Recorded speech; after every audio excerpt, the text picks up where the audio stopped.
Itasca Pine Flat, Minnesota, September 1884.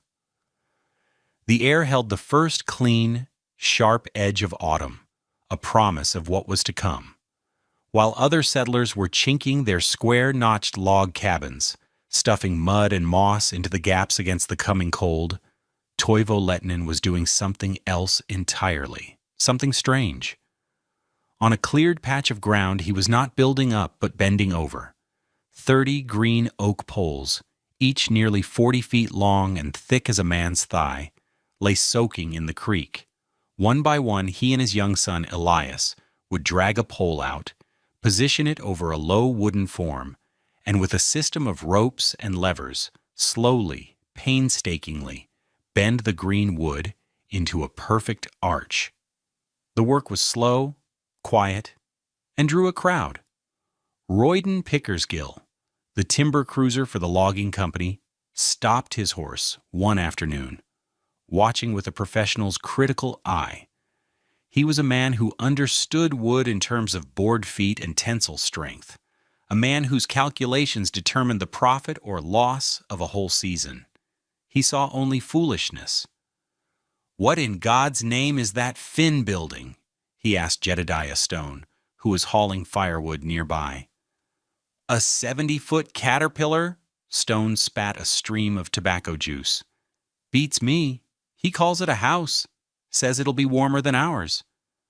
Pickersgill laughed, a short, sharp bark of a sound. "Warmer? That thing's a death trap. Those green poles hold tension like a drawn bow. Come January, when the frost gets deep in the grain, they'll get brittle. One of them will snap, and the whole damn thing will spring open in the middle of the night." Dump 70 feet of bark and 1,000 pounds of snow on his family while they sleep. He rode closer, addressing Toivo directly.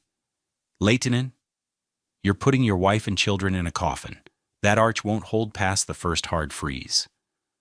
Toivo paused, wiping sweat from his brow with the back of his hand.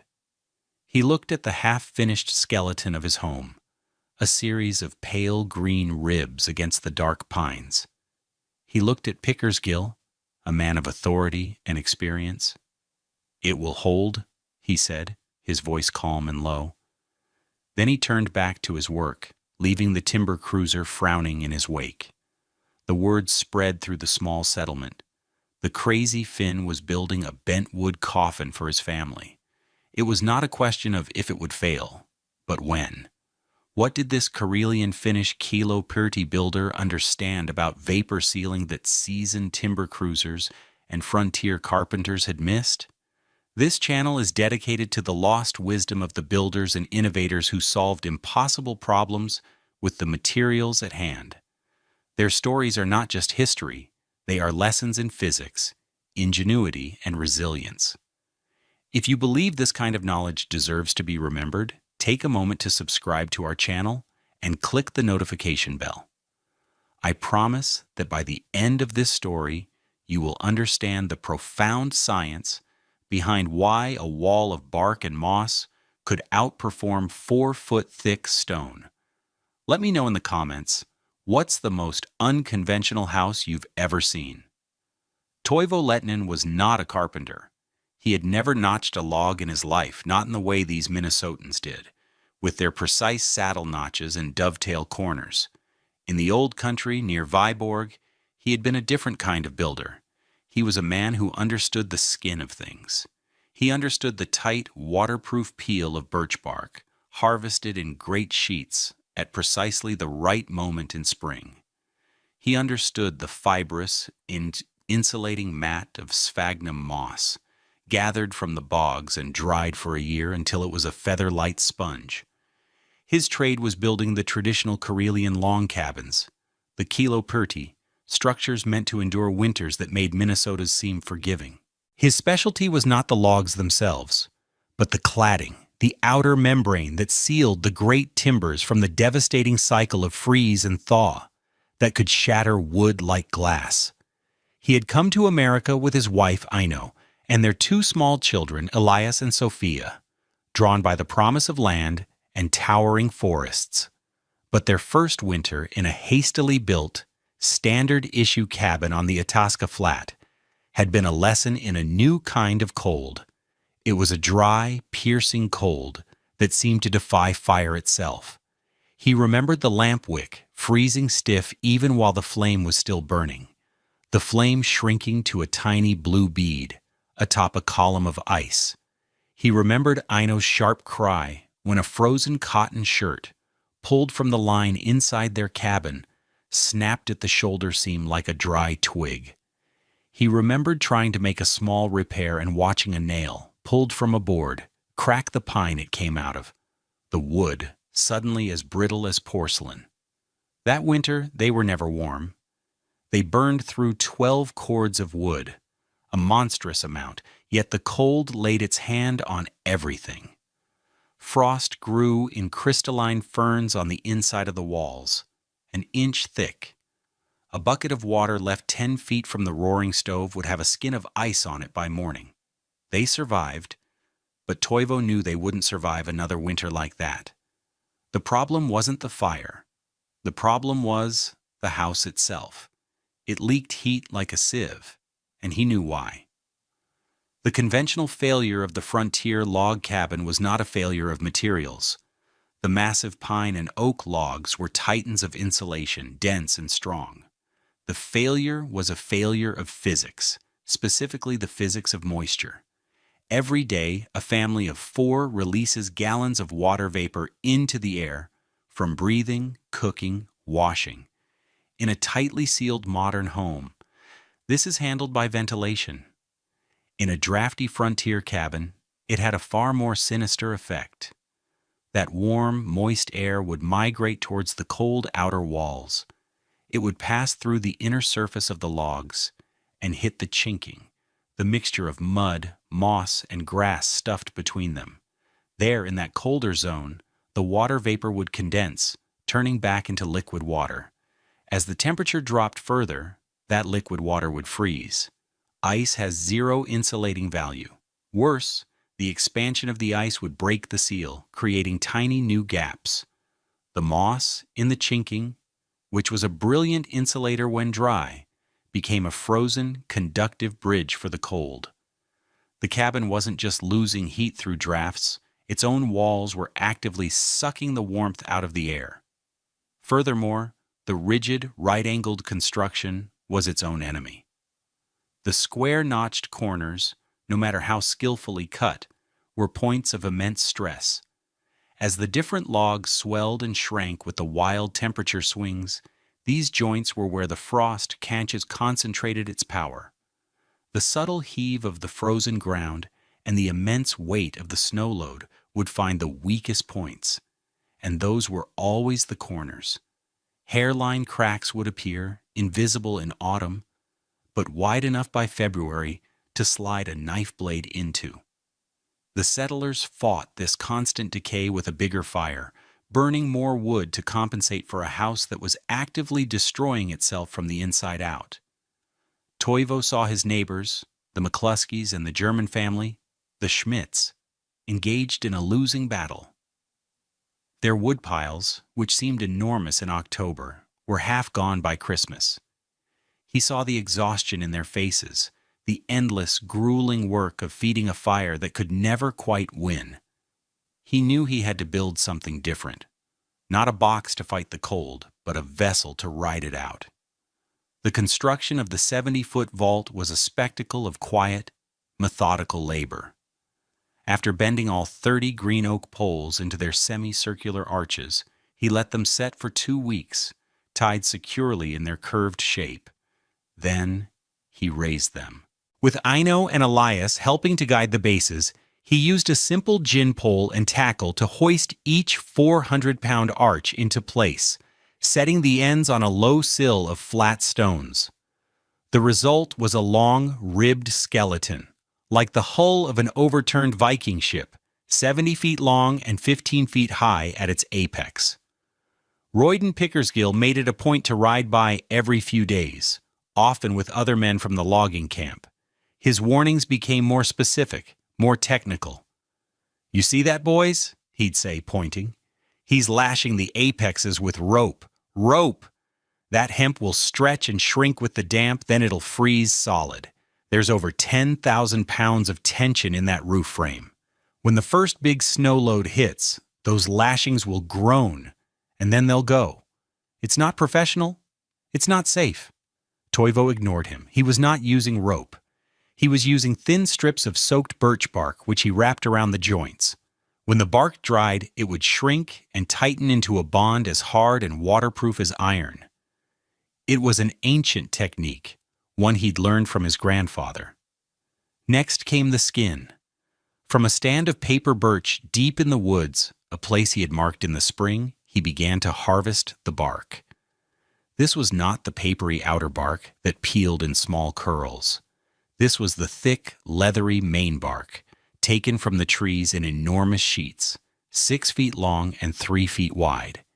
He worked with surgical precision, making a single vertical cut, and then using a wooden wedge to carefully, slowly peel the skin from the living tree, a process that, if done correctly, did not kill it.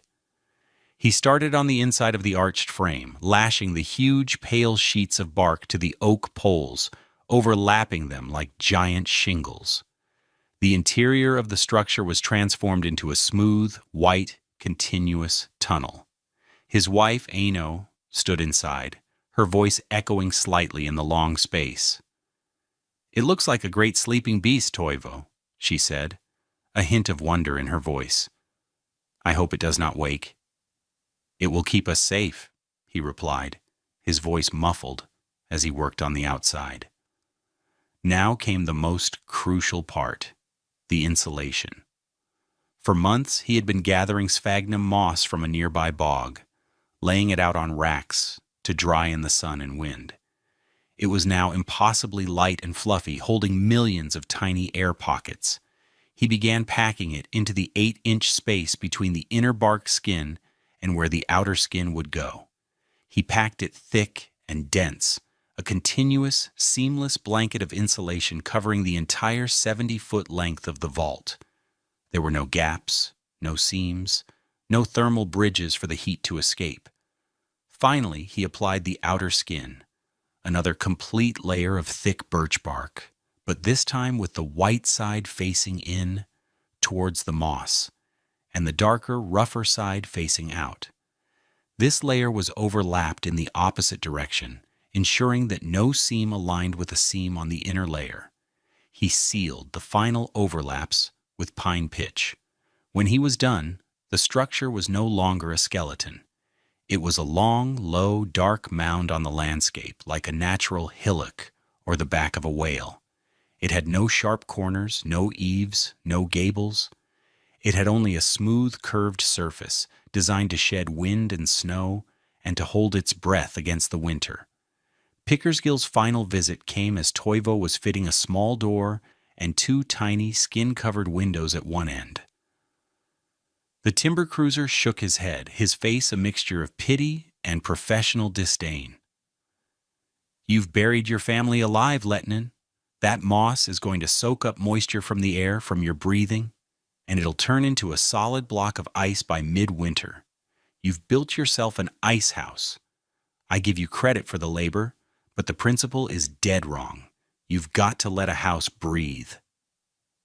Toivo looked at the man, then at his finished home. He simply said, "The tree does not breathe through its skin."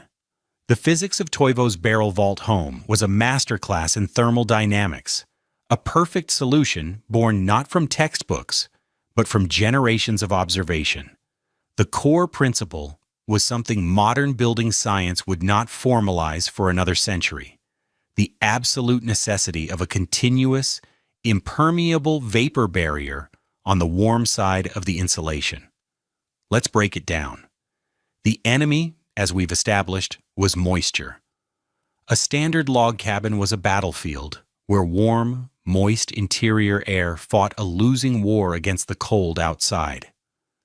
The chinking was the front line, and it always failed because it became saturated and froze. Toivo's design refused to fight this battle. It prevented the moisture from ever reaching the insulation in the first place. The inner layer of birch bark was the key. Birch bark is one of nature's most perfect materials. It is rich in a waxy, oily substance called suberin, which makes it incredibly waterproof. It is, in modern terms, a near-perfect vapor barrier. The thousands of gallons of water vapor produced by the Lettinen family inside the cabin would hit this inner skin and simply stop. It could not pass through into the moss. The vapor pressure would equalize, and the moisture would remain as vapor within the living space, creating a slightly more humid, and therefore more comfortable, environment. This single fact had an enormous cascading effect, because the 8 inches of sphagnum moss remained bone-dry all winter. It could perform at its peak insulating capacity. Dry moss is essentially trapped air, one of the best insulators on the planet. Its R value, a measure of thermal resistance, is exceptionally high, but wet, frozen moss is a conductor. By keeping the insulation perfectly dry, Toivo was achieving an effective R value perhaps 4 to 5 times greater than that of his neighbor's frozen, compromised chinking. We can quantify this. A typical log wall with frozen chinking might have an effective R value of R5 or R6. Toivo's 8-inch wall of dry moss, protected by its bark skins, was likely performing at R25 or even R30, a value that would be respectable in a modern code-built home. The structure's shape was also a critical component. Heat is lost through 3 methods: conduction, direct transfer, convection, air movement, and radiation, infrared waves. The thick, dry moss stopped conduction. The airtight bark skin stopped convection. There were no drafts. The curved interior surface even helped with radiation, reflecting heat back towards the center of the room more effectively than flat walls and sharp corners. Furthermore, the arch was structurally brilliant. A square corner is a point of weakness where thermal stresses concentrate. An arch, however, distributes those stresses evenly across its entire length. As the ground froze and heaved, the vault could flex and move slightly without cracking a single seam. It was a living structure, not a rigid box. Pickersgill's prediction of a catastrophic failure was based on his understanding of timber, of rigid, jointed beams. He did not understand the physics of a monolithic, flexible shell. Toivo hadn't built a collection of parts, he had built a single, integrated system. That winter, the sky turned a hard, brilliant, merciless cobalt. A polar air mass descended upon northern Minnesota and did not leave. For 16 consecutive nights, the thermometer outside the trading post registered below minus 38 degrees Fahrenheit. On the calmest nights, it touched minus 45. There was no snow, no fog, just the profound, silent cold of the upper atmosphere touching the earth. Every twig on every tree became clad in a thick layer of frost spikes, intricate crystals of frozen air. The world looked like it was made of glass. Inside the square cabins of the settlement, life became a grim cycle of stoking and shivering. The cold was a physical presence. It poured through the walls. It radiated from the floors. The McCluskey family moved all their beds into the single room with the stove, sleeping in a huddled pile under every blanket they owned. Marcus Thorne, a bachelor who ran a trap line, found his bucket of mop water had frozen into a solid halo on the floor around the spot where he'd left it, just inside his own door. The sound of the season was the constant, frantic chopping of wood and the sharp, gunshot-like crack of trees in the forest, their sap freezing and splitting the trunks. Inside Toivo Lettinen's long, curved home, there was quiet. A single, small stove, less than half the size of his neighbor's, glowed with a gentle, steady heat. Toivo burned a fraction of the wood. The 70-foot-long space was a consistent temperature throughout. It was an unbelievable 62 degrees. The numerical contrast was stark, 100 degrees warmer than the air just 9 inches away through a wall of bark and moss. But the true difference was in the quality of life. The image of their survival was not one of dramatic endurance, but of profound normalcy. One evening, little Sophia dropped her woolen mitten on the floor near the door, the area that in any other cabin would be a zone of intense cold. She forgot about it until the next morning. When Ino found it, it was not a stiff frost-covered board. It was soft and pliable. She picked it up and handed it back to her daughter, who put it on. That was the victory. The air inside was so stable and dry that Ino could do her fine mending work without her fingers growing numb. The smell of rising bread dough filled one end of the cabin, the yeast alive and active in the gentle, pervasive warmth. They were not surviving. They were living. Outside, the world of glass glittered under the cold sun. Inside, life went on, soft and warm and utterly undisturbed. Royden Pickersgill was having a terrible week. His job was to cruise the company's timber tracks, marking trees for the spring cut. But in this cold, the work was brutal and depressing. The great red and white pines, the treasure of this forest, were being destroyed before his eyes. Every few minutes a sharp crack would echo through the still air. Another giant, 100 feet tall and 2 centuries old, splitting open from the frost. The wood was ruined, full of checks and cracks that rendered it worthless for lumber. He was marking loss after loss, his axe biting into wood that was as brittle as chalk. He was working his way through a tract that bordered the settlement's northern edge when he came around a thicket of spruce and saw it. Letnin's foolish house. The long, dark mound sat half-buried in drifted snow, looking more like a part of the earth than something built upon it. His first instinct was a grim professional curiosity.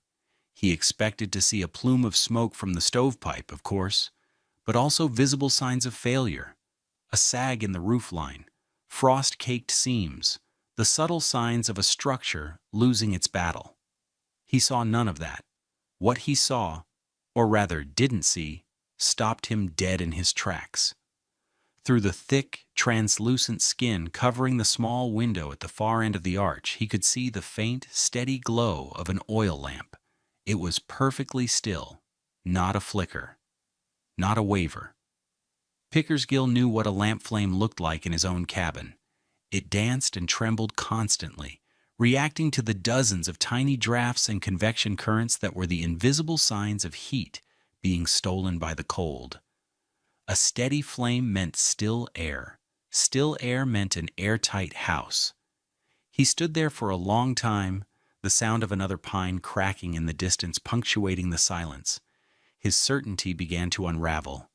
Slowly, he walked towards the cabin, his boots crunching on the crystalline snow. He reached the wall. His entire experience told him what he should feel. When you approached a cabin in this cold, you could feel the cold radiating from it, a palpable wall of misery where the structure was bleeding its meager warmth into the void. He braced himself for it as he raised a bare hand. He expected to feel that biting aura. He felt nothing. Just the neutral stillness of the air. The outer bark skin was cold, yes, as cold as any tree trunk, but it wasn't radiating cold. It was inert. It was a shield. The heat was being held somewhere deep inside. He could not feel it escaping. It was a sensation so contrary to everything he knew that it felt like magic. He knocked on the rough plank door. A moment later, Toivo opened it. A wave of warm, slightly humid air smelling of wood smoke and baking bread washed over Pickersgill's face. It was a physical shock.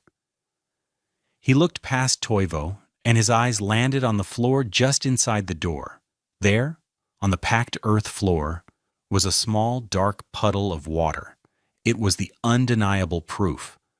Pickersgill knew he had scraped pounds of caked, frozen snow from his own boots inside his own doorway that morning, and the lumps were still there, frozen solid.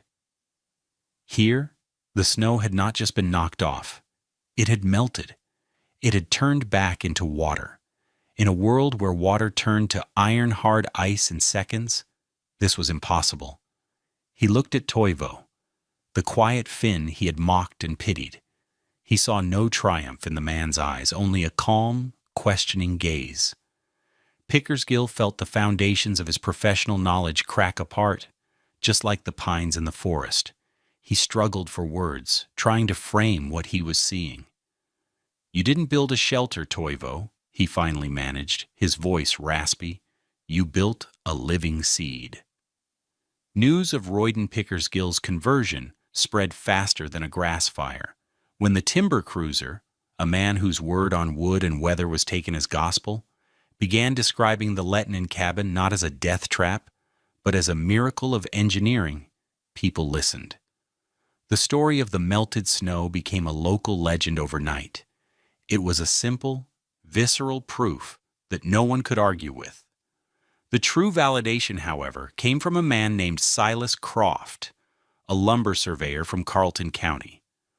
Croft was a methodical, educated man who traveled with calipers, survey charts, and a worn leather-bound cruising book where he sketched interesting structures and timber formations. Hearing the rumors, he made a special trip to the Itasca Flat in late February. He spent 2 hours with Toivo, not just looking, but measuring. He measured the temperature at the floor, at the apex, and near the walls. He noted the fuel consumption. He sketched the entire structure in cross-section, detailing the lashing points, the overlapped bark skins, and the packed moss insulation. He filled 3 pages of his book with precise drawings and notes. "This isn't a cabin," Croft declared to a small group of settlers who had gathered. "This is a thermal siphon, a heat battery. Do you realize he's using the earth as a radiator and the shell as a blanket? It's the most efficient small dwelling I've ever seen." That spring, Croft's cruising book was passed around the headquarters of the largest logging company in the region. The managers and foremen, practical men concerned with payroll and productivity, saw not a curiosity, but a solution. A warm, healthy crew was a productive crew. Sickness and the constant energy-sapping cold in the drafty camp barracks cost them money and time. The low material cost and simple construction of Toivo's design were also hugely appealing. By the autumn of 1885, the effect of Silas Croft's sketches was visible. 2 new logging camps, one on the Cloquet River and another near Grand Rapids, constructed their main barracks not as traditional log rectangles, but as long, 75-foot barrel vaults, almost identical to Toivo's design. They used teams of men to bend the great green poles and harvested birch bark by the wagon load.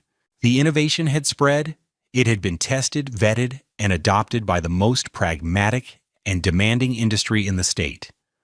Toivo Lehtinen was no longer the crazy Finn. He was the man who understood the winter. The quiet genius of Toivo Lehtinen's design was that it was a century ahead of its time. What he built on that Minnesota flat in 1884 was, in essence, a perfect prototype of a modern high-performance building envelope. The principles he deployed through instinct and tradition are the very same principles that architects and builders strive for today, with advanced materials and complex calculations. The inner layer of birch bark served the exact same function as a modern polyethylene vapor barrier or an advanced smart membrane like Tyvek or Siga Majpel. Its job was to stop interior moisture from infiltrating the insulation, thus preserving the insulation's R value. Today, builders go to extraordinary lengths to create this airtight, vapor-tight layer using special tapes and sealants. Toivo did it with tree bark and pine pitch.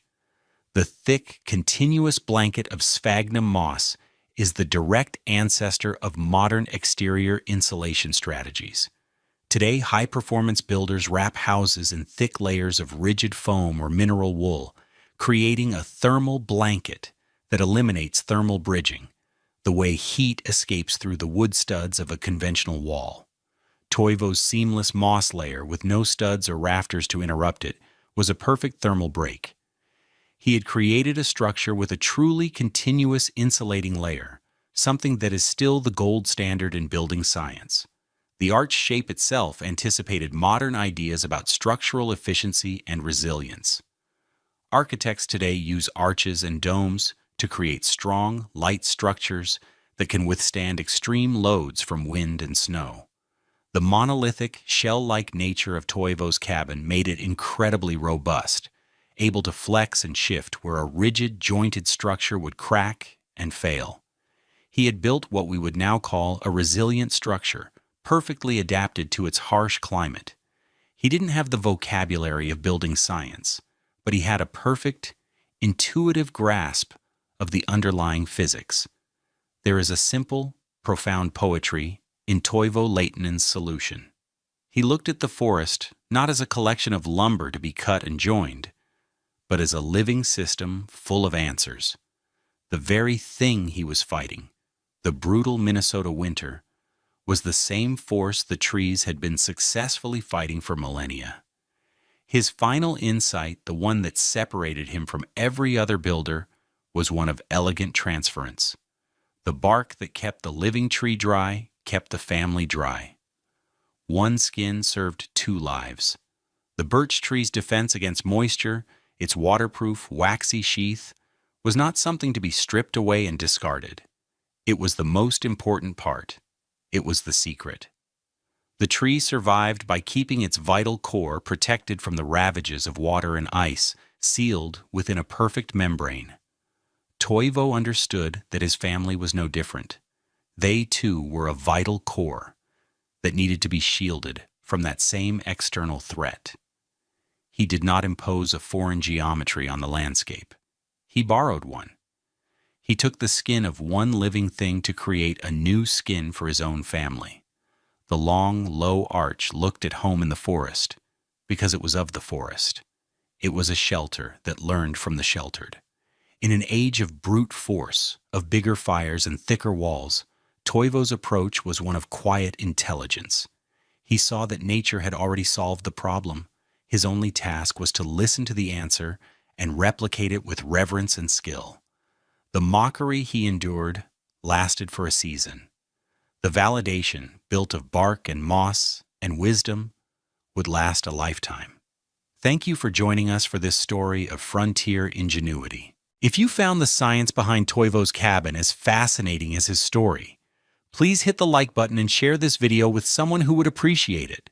Subscribing ensures you won't miss our next exploration into the lost arts of survival and building. We'd love to hear your thoughts in the comments.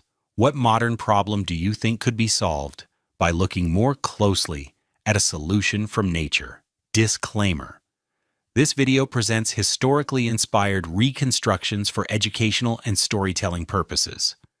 The characters, names, and specific events depicted are fictional, but the building techniques and scientific principles are based on real historical practices.